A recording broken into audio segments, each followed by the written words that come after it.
So eto na nga po, spotted ang Kathryn Bernardo at Alden Richards na magkasama. May resibo pa.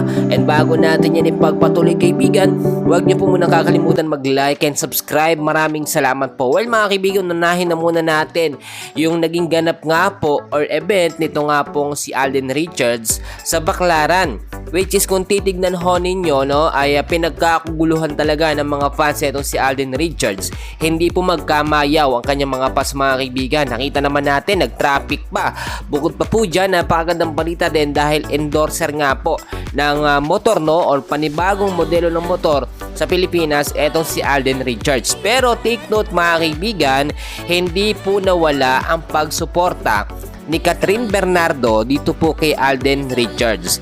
Ayon na rin po kasi sa ilang mga updates at mga image clip na ating nakuha sa social media ay sumunod di umano ito nga pong si Kathryn Bernardo dito nga po sa event na pinuntahan or ginanapan nitong si Alden Richards, no? So yun pa lamang ay pagpapakita na ng pagsuporta ni Kathryn Bernardo hindi lamang sa kanyang collab team, no? Or sa may intimate na relasyon na kasi sila itong sa Kathryn, so talagang magsusuportahan sila. Bukod pa po dyan, meron tayong nakuhang update na kung saan spotted nga po ang Kathryn na magkasama, no, or nagde-date sa labas. Take note mga kaibigan, marami kasi nagsasabi na magka-love team lamang daw ang Kathryn, no.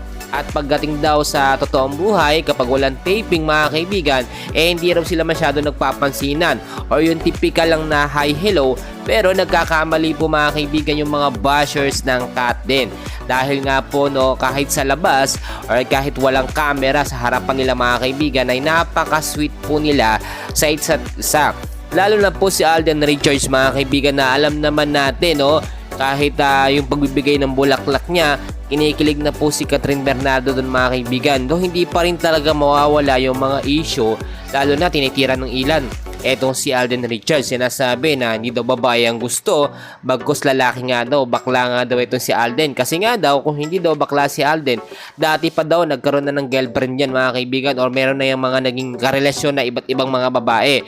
Sa mga hindi nakakaalam, ito pong si Alden Richards, so, ay talagang napaka-stricto, no?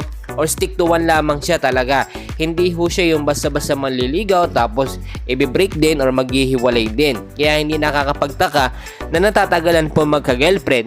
Eto nga pong si Alden Richards. Maggagayon man, ang dami nating kaganapan, mamaya meron pa. And please huwag kakalimutan mag-like and subscribe. Maraming salamat po.